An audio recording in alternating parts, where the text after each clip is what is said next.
everyone. We're on the ferry going to the Nicoyan Peninsula, and we are going to recap what happened yesterday. So yesterday was our very last day on the sailboat charter. We woke up and motored to Turtle Island.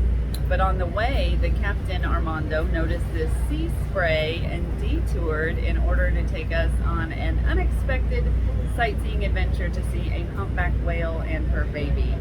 So that was super cool and unexpected, but also reminded us that we forgot to tell you that on day 3, we saw 2 different types of monkeys. We saw howler monkeys in the morning, and then we saw spider monkeys in the afternoon. And so now then on day 4, seeing the humpback whale, felt like we're kind of on a zoo experience. You want to say anything about getting to Turtle Island?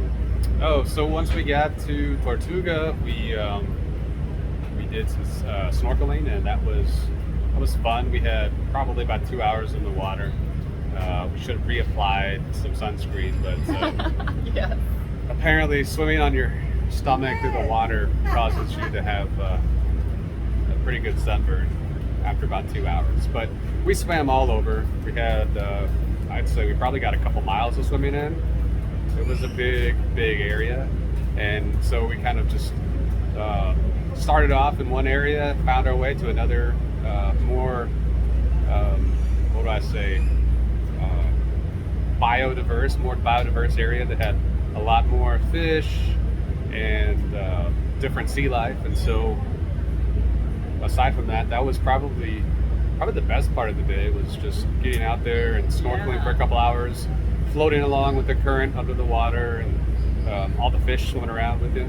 So visibility was pretty good. It was a little bit cloudy, but overall you had good visibility until you got to probably about, I'd say, better than 15 feet deep, and then the bottom was a little bit hard to see, but you could swim down further and get a view of it if you wanted to. So once we got done with that, we motored on the dinghy over to Tortuga and just kind of relaxed and had some lunch. If it's okay, I'd like to add a little bit about the diverse talents of our sea captain. So Armando has been not only the captain of the ship, but also the cook.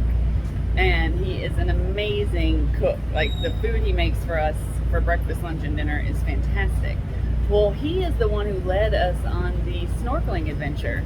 And holy cow, was that man part fish. He could just swim and hold his breath like nobody's business. He'd like wave to us, "Follow me," and I could not hold my breath that long. And then not only that, but when we were swimming, he would constantly be diving down and pulling up all kinds of wild things that I would have never found. Like, he grabbed a hold of a couple different puffer fishes and let us pet them. He was able to find so many different types of starfish. One of the craziest ones was the spider starfish, which has 5 legs like Star, but it crawls around you like a spider. It was kind of freaky, and I wish we could have gotten pictures of some of this stuff. He found these different like sea urchins that have stars on their bellies. Like, it looks like somebody took a pen and drew a star on the belly of these sea urchins. And what were some of the other? Oh, we found like big giant conchs with the whatever animal lives in them, some sort of The conch. Oh, that's the animal? Yeah. Conch shells. Conch shells. Yep. But it was just truly incredible. And I have never seen Armando so happy. Like, you could just tell he loves being in the sea and finding all that stuff. Because he had been so quiet on the boat. Very, very quiet. But you got him in the water, and he was just like a kid in paradise showing us all the treasures. It was super cool. And one of the interesting things too, we saw so many different schools of fish. Like, it was truly like swimming around in an aquarium. But there was this tiny yellow fish that took a liking to Armando, and no matter where we were swimming, this little yellow fish followed, always right there, like near his head. It was the funniest thing. Even he was tickled by it. He was surprised at the little yellow fish that followed him everywhere. And then we were able to see clownfish, and you know, from watching Finding Nemo and such, I think of a clownfish as being like this big. They were like the size of dinner plates. It was awesome. Like, the snorkeling there Yep. It was so fun, and it was unexpected. Like I didn't quite realize when we booked the sailing charter that we would also be snorkeling and kayaking and hiking and seeing whales and going fishing. It was just really, really cool. Like they went out of their way to try to make it as fantastic as possible.